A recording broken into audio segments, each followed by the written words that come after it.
जो है न्यायालय ने कड़ा रुख इख्तियार करते हुए इस शख्स को हिदायत दी थी कि आप इस तरह की बात नहीं करेंगे, किसी भी समाज को टारगेट नहीं करेंगे। यही वजह है कि 1-1.5 साल से एकदम से शांत बैठा हुआ था, बल्कि मुफ्ती सलमान अजहरी साहब ने भी इस बात का जवाब दिया था और इसको मुबाहले का चैलेंज भी किया था। लेकिन इसकी औकात और हैसियत नहीं है कि ये जो है मुबाहले के चैलेंज को एक्सेप्ट करें, क्योंकि इसकी औकात हैसियत नहीं है। बिल्कुल ये जो है भीड़ का फायदा उठा करके लोगों में बैठता है और उस भीड़ में बैठ करके इस्लाम और मुसलमान को टारगेट करता है। अगर इसकी हैसियत और औकात होती तो मुफ्ती सलमान अजहरी साहब के मुबाहले का ये चैलेंज को एक्सेप्ट करते हुए जवाब देता, न कि ये घर में बैठकर या चूहों की तरह छुप करके, जैसे आप देखेंगे ये भीड़ का प्रयोग करता है और वहां पर भीड़ में आकर के ये इस्लाम और मुसलमान के खिलाफ अपमानजनक बातें करता है। इसी तरीके से आप देखेंगे कि अभी 2-3 दिन से वीडियो एक वायरल हो रही है, इसने माअज़ल्लाह रावण से जो है हमारे नबी करीम सल्लल्लाहु अलैहि वसल्लम को ये कंपेयर करने की कोशिश कर रहा है और इस तरीके से बात मतलब बोल रहा है जिसे आप बयान नहीं कर सकते। इसने लगातार गुस्ताखियां की है। अब इस हवाले से देखिए, मैं यही चाहूंगा कि जो मुस्लिम समाज है, तमाम मुसलमानों को एकजुट होकर के इसके खिलाफ जो है अभियान चलानी चाहिए और इस तमाम जो इसके एजेंडे हैं, जो भी इसने बात की है, इसको खंडन करते हुए मुस्लिम समाज शासन प्रशासन को अपनी बातों को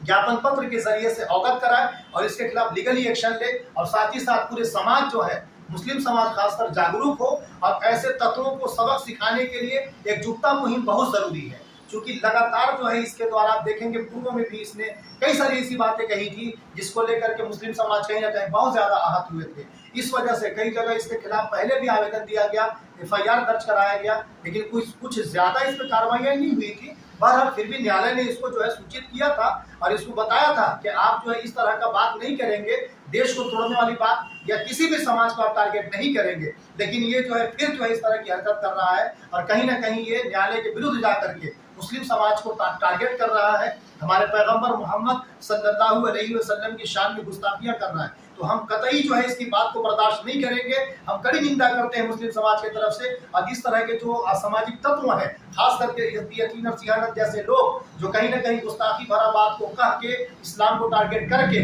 ये साबित करना चाहते हैं कि मैं यहाँ का हीरो हूँ और मैं बहुत कुछ कर सकता हूँ, तो ये भूल में है। इनकी औकात हैसियत बताने के लिए जरूरी है कि मुस्लिम समाज एकजुट हो और इनको सबक सिखाए। आप बैठ करके मंथन करें, महापंचायत करें और इन जैसे लोग जो कहीं ना कहीं इस्लाम मुसलमान को टारगेट करके अपने आप को प्रूफ कराने में लगे हैं, अपने आवाम को बता रहे हैं कि देखो हम इस्लाम को टारगेट करते हैं, हम ये बोलते हैं, हम पर कोई कार्रवाई नहीं होती है, ये इस फिक्र में लगे हुए हैं। तो ये गलतफहमी में है। बिल्कुल शासन प्रशासन के द्वारा हम मांग करेंगे और मैं सभी मुस्लिम समाज से कहूंगा, आप जो भी मेरी बात को सुन रहे हैं, इसके खिलाफ अपने लोकल थानों में अपने यहाँ के जो शासन प्रशासन के लोग हैं अपनी बातों को ज्ञापन पत्र के जरिए से अवगत कराइए, इसकी तमाम बातों को मेंशन करिए उस ज्ञापन पत्र में और कानूनी एतबार से एक्शन लीजिए और सभी मुस्लिम समाज सामाजिक स्तर पर जागरूक हो जाइए और ऐसे तत्वों के लिए आप हमेशा खड़े रहिए डटकर। जहां भी मुकाबला करना हो आप बिल्कुल करें, कानूनी एतबार से ऐसे लोगों को बिल्कुल पनिश करिए। आपको राइट्स है, इस देश में संविधान है,